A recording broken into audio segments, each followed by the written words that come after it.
title of this memoir is very simple, but there's so much behind that title, Drunk Mom. This is a memoir, and Jowita, I'm going to get you to say your full name for me, because I know I'm going to say it wrong. It's Jowita Bydlowska. And you were born in Poland and came to Canada as a teenager. This memoir is so incredibly visceral, is the word I would use to describe it. But before we get into the memoir aspect, I want to just talk to our viewers a bit about what your experience was. You had been sober for several years, you had a baby, and a relapse. So this book is a memoir about your first year with that baby, what you can remember of that year. So can you tell us a little bit about what people can expect in here? Sure. Well, as you said, so it's 11 months of my relapse, and it's an addictions memoir. But there's a baby in it, of course. But it was also, I wanted to show the thing about addiction, which was that it was overpowering. I love my son very much. He was the greatest thing that happened to me, and my love for him was no match for this addiction. And I wanted to show the reader, whether an addict or someone who lives with an addict or knows an addict, or someone who's just curious, what it's like to be inside a mind of an addict. Today I'm a different person. It's been 3 years since all of this happened, and I'm still baffled by addiction itself, but I wanted to give this insight into. There's so much I want to talk about with this, and one of them is first of all the insight. This book is written very, very much in the present. As a reader, you feel like you're there with you as you sneak the vodka in the bathroom before the party, or drink the sparkling wine from the Sprite bottle as you push your stroller.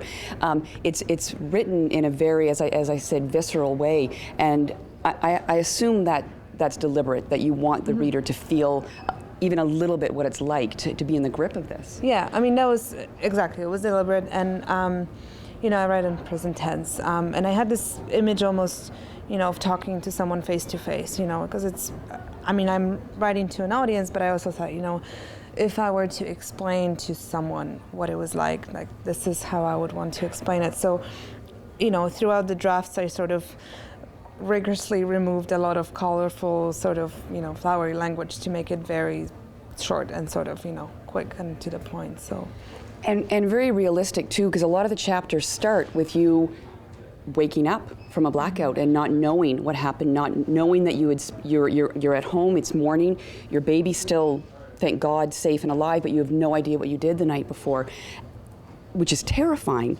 But as you said, it wasn't enough for a few months anyway, for 11 months, not to make you stop. And I think that's, for a lot of readers, some of them will understand that. Some of them hopefully might after this, but some of them never will. They'll never understand why your baby wasn't enough to make you stop. Exactly. And this is the reason why I didn't write about, my addiction the first time before I got sober, which is in my 20s, when I sort of went from this, fun party girl to sort of sad party girl, and then and then I became sober. I could have written a memoir about that, but the reason why I wanted to write about addiction and motherhood, because it's such a, the two don't really go together. They should never go together, and I understand why people have problem with this topic, and that's precisely why I wanted to write about it, because it still exists. And I'm not saying there are so many drunk moms out there, but there's this idea that that there's expectation on motherhood, on parenthood, that we're supposed to be perfect, that we're supposed to make it look good, and sometimes there are really dark, difficult secrets behind that we don't talk about, because of this expectation. You said you read comments, and I've stopped reading. Yeah. I've stopped reading the internet, but I have to say, even the negative comments are good, because it allows more of us to talk about things. I consider addiction mental illness for sure. There's certain mental illness which is, I guess, more acceptable. I don't really know. It's more excusable. I don't really know what I'm trying to say, but like, depression is like, we have a lot of sympathy and empathy for people who suffer from depression. Not always, where, something like addiction is quite ugly, and it's it's not just the addict that's affected, it's the family around the addict. Everyone suffers. I mean, it's, so I'm not surprised about, negative reactions, but.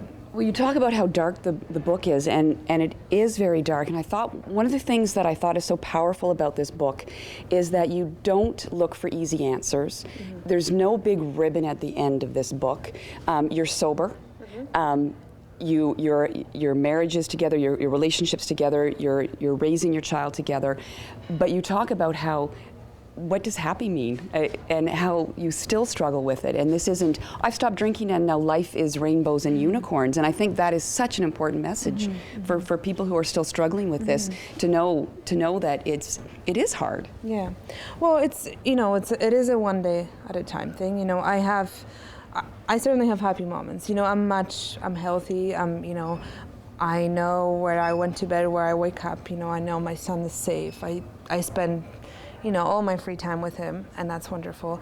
But in terms of addiction, I'm always fearfully respectful of it. It's sort of, I compare it to living with a dragon, except, you have this dragon behind closed doors right now, but it's always going to be there, So the moment you sort of let the door open, it can get out and, and get you. So, yeah, that's. Well, were you worried about the pressures with this book, going on tour and opening yourself and being vulnerable? I mean, that must be a scary thing to do when you're dealing with an addiction. I think the scary thing was living with addiction. Talking about it is easier than what we all went through. And I talked to my partner recently, and we constantly have to sort of check in with each other, how we feel about it, and we will sit like this is nothing, that the fact that that he survived this transgression or this period, and that I survived, that was the tough part. So. And I guess the final question is, he's too young to read this book right now, but when he does, obviously that's going to open up lots of discussions with him, and you're obviously, to have published this, you're prepared for dealing with that. Certainly, and I don't want to be naive and say I hope he grows up in this world of fluffy clouds and unicorns where we understand everything. But I do hope that by the time he comes of age, we will have more discussion about things like mental illness and addiction, and it won't be as stigmatized, as demonized as it is right now. So. With that hope, I also have to be realistic and plan for him to have difficult questions.